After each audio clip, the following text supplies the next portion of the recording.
An emergency broadcast on television announces the existence of a new virus that appeared at an airport. Infected people become incredibly violent and soon the airport is in flames.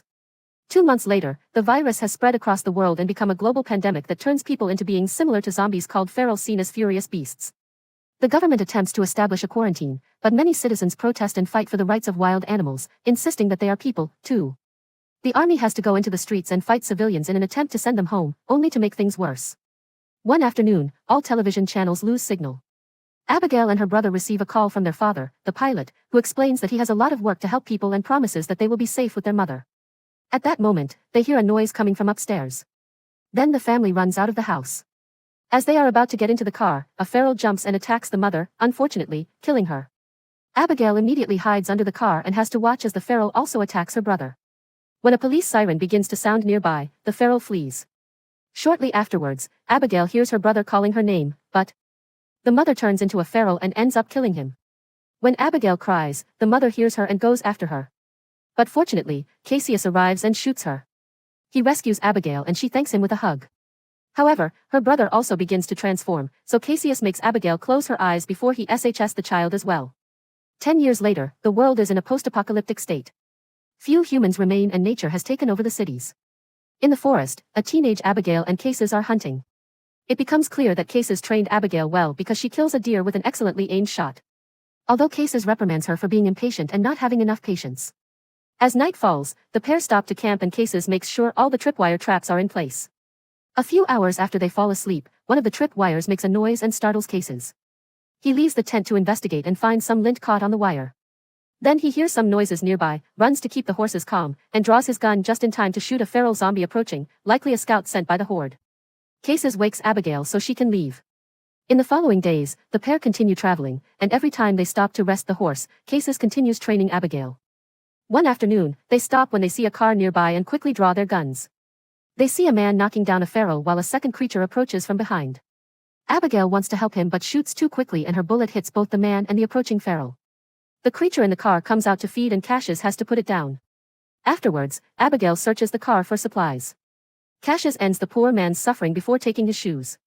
A radio in the car tries to contact the driver and Abigail wants to warn him about the feral horde in the area, but Cassius tells her to ignore it. At that moment, more cars appear and a group of survivors surrounds them with weapons. They examine the dead body and see that a human killed him. Thus, they assume the duo did it just to rob him. When the leader threatens to kill them, Cassius and Abigail attack the two closest people and knock them down to steal their guns. The situation becomes tense as both sides point guns at each other until a pregnant woman named Megan steps out of a car to try to calm things down. At that moment, the horses begin to make distressed noises and a feral horde appears around them. Everyone opens fire immediately, killing as many creatures as possible to keep them at bay. There are many, so despite their efforts, the ferals get close, and Cassius and Abigail also have to use their blades in hand-to-hand combat against them. However, the other survivors are only skilled with firearms, and soon the ferals begin to kill them one by one. A woman prepares a Molotov cocktail, but is attacked by a feral, causing her to fall onto a car and trigger a small explosion that knocks Cassius backwards. One of the survivors is bitten, then tries to take himself out, but runs out of bullets and transforms. The leader is grabbed by a particularly large feral and is slowly beaten to death. While Megan's husband David is also attacked by a feral, he manages to kick it away. Abigail helps the couple into a car and Cassius kills a few more ferals before joining them. As they leave, there is a feral on the roof of the car, so Cassius breaks hard to knock it off. Abigail takes the chance to grab her belongings before they finally escape. The large feral notices they killed its mate and roars in fury. On the road, Abigail checks the ammunition and realizes most of it was lost. Megan explains they were heading for a riverside colony and that she is 35 weeks along, so the baby is about to be born. However, Abigail and Cassius think searching for colonies is not worth it. They have seen many and none survived. Suddenly, the car stops and the group discovers the engine died, leaving them no choice but to continue on foot. Moments later, the group reaches an abandoned town and decides to spend the night there, securing a building to ensure there are no ferals nearby and setting up camp. Megan offers to share her food, but Cass and Abigail only eat what they hunt to avoid infection. The couple explains they spoke to the colony by radio, so they know the colony has many supplies and medical staff. However, it takes a week to get there, which means the risk is high.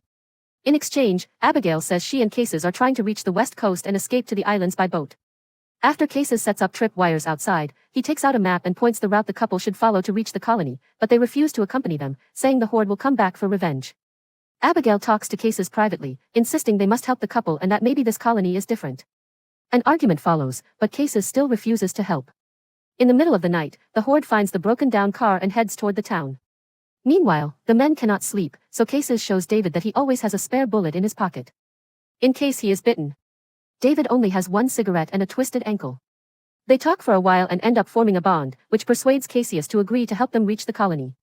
The next morning, Abigail hears a noise and goes downstairs to investigate. Suddenly, a feral attacks her and causes her to drop her gun, but she still manages to kill it quickly with her machete. A second feral begins to chase her up the stairs, and Abigail uses a broken window to hurl the creature out of the building. She almost falls too, but Cassius catches her in time. When the Horde reaches the building, the group has already gone. A feral trips over a cable and triggers a small explosion that kills it. Sometime later, Abigail recognizes the area they are in and remembers there is a civilian airport nearby where her father used to fly a small plane. Cassius wants to keep moving and thinks an airport would make it easier for the Horde to corner them. Not to mention that probably all planes are gone. However, Abigail and the couple vote to go there. So, Cassius has no choice but to accompany them. After walking a bit, they find an old building and a car with a man who was recently shot. Cassius orders Abigail to search the building for supplies and promptly she enters. Abigail only finds some coffee and does not see the family hiding in one of the rooms. Cassius checks the trunk of the car and finds a wheelchair they used to transport Megan. After the group leaves, the Horde finds the building and massacres the family completely in seconds. When they finally arrive at the airport, there are no planes nearby. David and Cassius begin to argue about how to proceed, but Abigail interrupts them when she finds her father's hangar. Fortunately, there is a plane inside and David has the mechanical know-how to fix it. While he works, Cassius and Abigail search the building. Abigail finds a photo of her and her father on the floor and puts it back on the wall. At that moment, the Horde arrives, so the group hurriedly boards the plane, even though it is not ready. Cassius opens fire to delay the Horde and David manually spins the propeller to help the plane take off. Abigail's flight knowledge is limited and the plane is slow, so the Horde quickly closes in. Fortunately, they soon find the right controls and the plane begins to gain speed. A feral manages to grab the door and Cassius has to shoot it to make it fall. Then the plane takes off and the group manages to escape. However, they fly only a few moments before the plane starts to fail and descend. Abigail tries to land, but the plane collides with a cluster of trees and crashes to the ground. Fortunately, it lands on its wheels and everyone survives with only a few injuries. There is a train station nearby, so after ensuring it is empty, they decide to rest there. Cassius pulls out the map and discovers it will take 2 days to reach the colony. Thus, they will leave at dawn. Abigail counts the ammunition and notices there isn't much left. Megan and Cassius share a little food and Cassius admits that Abigail reminds him of his wife. He reveals he had to kill his infected family and that afterwards she took her own life because she couldn't bear it. Cassius also tells the story of a boy from his hometown who was bitten. Since the wound did not hit a major artery, it took a few days for him to fully transform. Meanwhile, David finds a private place to check his ankle and reveals it is not twisted. The wound is actually a bite and David knows he should isolate himself. The next day, the group continues walking under the scorching sun. David feels quite ill and Cassius notices blood on his leg. He waits until the women are far ahead to press David against a tree and examine his ankle to confirm the suspicion. Cassius gives him the option to tell everyone on his own, but if he does not do it soon, he will shoot him at night. The group finds a house with lights on, and as they approach, a voice asks what they want. Cassius thinks it is too dangerous, but Abigail steps forward and explains they need help, swearing they mean no harm and mentioning the pregnant woman. Norton opens the door and points a gun at them, asking them to leave all weapons in the trunk outside. Then he invites them in with very sweet and welcoming behavior. Cassius notes the house has electricity and Norton explains he is an engineer and built devices that provide electricity and hot water. He also mentions a wife but ignores Megan when she asks where she is. Norton shares his bread and vegetables with them and Abigail is happy to take a shower. Cassius finally manages to connect his laptop and see old photos that reveal his wife was pregnant before the pandemic. When he goes to see Megan, she admits she is scared because she hasn't felt the baby move since they arrived at the house. She makes him promise that if something happens to her, he will protect her child. Later, Norton shares a drink with everyone and explains that he has lived there for 20 years, but his wife is no longer around. He heard of the colony on the radio, but has no interest in joining them because he prefers solitude. Then Norton begins to rant about people who are too obsessed with returning to old customs and about how humanity deserved the pandemic because it destroyed the planet and its ethics. He even compares the virus to evolution, saying only the strong survived. Cassius notices a strange knife on the table, but Norton takes it away from him. Feeling increasingly ill, David runs to the bathroom and notices the infection is spreading. When he comes out, he finds his friends unconscious because Norton, now wearing a lab coat and holding a strange machine, added something to the drinks. He can tell David is infected and activates the machine, which produces a sound that makes David collapse in pain. Norton explains that the device is like a dog whistle that only works on the infected. Before David passes out, the horde finds the train station and continues its hunt. Moments later, David wakes up and finds the whole group tied up in a basement. Norton is there taking notes for his experiment and reveals he has his infected wife locked in a cage. He releases her and controls her with his device to make her attack the group. Cases and Abigail kick at her several times to contain her, causing the woman to go after David, who manages to break his bonds in a counterattack. They only fight for a few seconds before David subdues her and Norton has to use his machine to prevent him from rescuing the others. However, David is still not fully transformed. Then he overcomes the pain and breaks the remaining ropes. Cassius finds a gun and tries to shoot Norton, who flees immediately. The group runs up the stairs and shuts the door behind them. At which point Norton begins to batter it with an axe. Abigail steals Norton's car keys and Cassius recovers his belongings before checking on David. He wants to shoot him now, but the women convince him to wait. On the way to the car, Megan discovers her power supply is broken. Norton comes out to watch the group leave while his wife growls at him. When the car reaches the forest, the horde finally catches up and pursues them. The group sees lights in the distance, meaning they have found the colony. They try to drive as fast as possible, but unfortunately the road is blocked by a tree and they must continue on foot. The horde is closing in and they open fire, but David runs out of ammo. Since he is going to turn anyway, he tells the others to go while he buys time. The couple share an emotional farewell.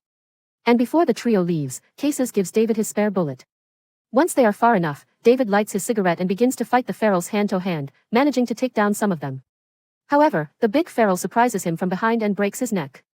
The rest of the ferals pursue the other survivors, so Abigail has to open fire to protect Cases while escorting Megan. She also begins to scream for help, which catches the attention of the guards. At the colony gate, they quickly shoot all the ferals pursuing the trio. When the remaining horde sees the bodies and the lights, they immediately retreat back into the forest. Afterwards, the group manage to get into the colony and Megan is taken to the infirmary where a midwife cares for her. The next morning, after meeting the colony leader, Cases tells Abigail they should leave soon because humans cannot be trusted. However, Abigail is tired of running and ignores him. Then Cases talks with the midwife who tells him the baby is fine, but the mother only has a few hours to live. Cases visits his friend and finds out the baby is a girl named Hope. Megan reminds him of the promise and gives him the family locket before dying. Meanwhile, Norton reaches the forest and finds all the bodies and he also spots the colony. At that moment, the horde tries to attack him, but he immediately controls them with his device and announces it is time for revenge at the colony. Cases is taking care of Hope and wonders what to do next. Abigail has fun with the local teenagers and attends a small party at night.